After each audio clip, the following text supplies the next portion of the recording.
Yeah. Point number three, we had jobs report come out Friday. I know Twitter and X was calling it the hashtag Biden boom. The employment market remains red hot. We know what that means is point number three. Yeah. So let's cut to the end, right? What does a red hot employment number mean? It means higher for longer, right? Again, it's a good bet the Federal Reserve had this data when they said we're not going to lower rates. Right. So a hot employment market, lots of jobs, higher wages, high employment, that's the kind of thing that will make the Federal Reserve keep rates where they are instead of lowering like people are expecting. But here's the key thing.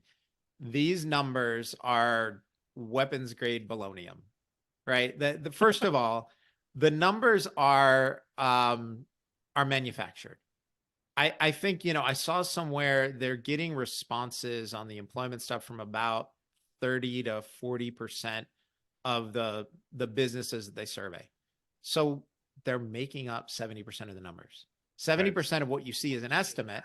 And so when they're saying, hey, this is, great for the administration, this is great for the White House.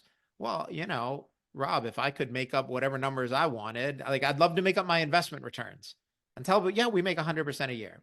We don't, right? But if I could just make up numbers and then claim it as a win, I would love to do that. We can't do that in finance. Or if you do, you go to jail. We've seen people do that. So let's talk about how they're faking some of these numbers, right? The job openings report was something like 9 million jobs. It ticked back up over 9 million. That's a huge number. And yeah, it's down from 12 million a year ago or 2 years ago. But it's still a huge number. But one of the ways that that is getting faked is a lot of those jobs aren't real. And, for the people listening to this, for anyone who's applied to a job in the last couple of years, who's had the experience of you've applied for a job and like nothing happens. There's no interview. They're not interviewing it. You look a year later, that job is still listed, right? It's not a real job. They do that, one, to make it look like the business is growing, to make it look like activity. They also do it to placate their existing employees. So you've had people who are overworked and saying, hey, we need help. And managers are saying, okay, don't worry. We're going to list the job. We're going to fill it. Don't quit. Don't be upset. Help is coming. Help isn't coming. Right. So that's one way that they fake this. The other thing that we saw was a massive increase in non-farm payroll. It was, wait, let me get the number, 353,000 jobs added in the month of January, way above expectations of 185,000. Let's talk about how they do that. First of all, it's not 353,000 jobs. Employment from December to January drops, right? We all know people hire for the holidays. So how do we have jobs going up from December into January? That never happens. The answer is jobs didn't go up. They seasonally adjust these things, right? So you always have fewer people employed in January than December. That's just the seasonal nature of the business, of everybody's business.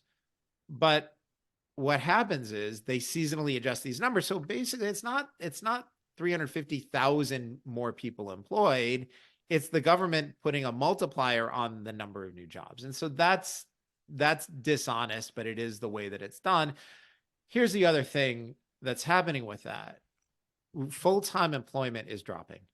And so what's happening is if somebody loses their full-time job and then they get two part-time jobs to try to make ends meet, they're counting that as two jobs.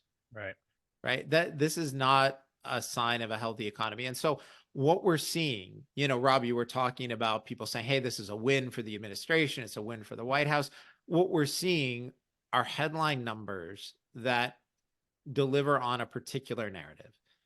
And then when if you're like me and you read the release or you go through the tables on, page 19 of these PDFs, right? Most people don't do that. People in my business do.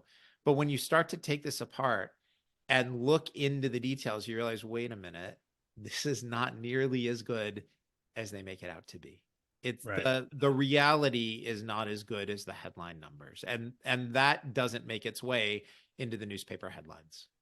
And that's why you're great, Gary, reading page 19 of the jobs report to bring us that incredible information. So, but Yes, yeah, for I think you're right. There's a lot of narratives out there that do just look at that absolute number and have no idea what is actually baked into that number. that's right. And listen, I get it. Most people don't want to read, these lengthy economics reports and start going through the numbers, and I get it.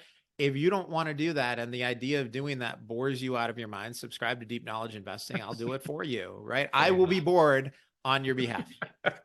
Love it. Point four.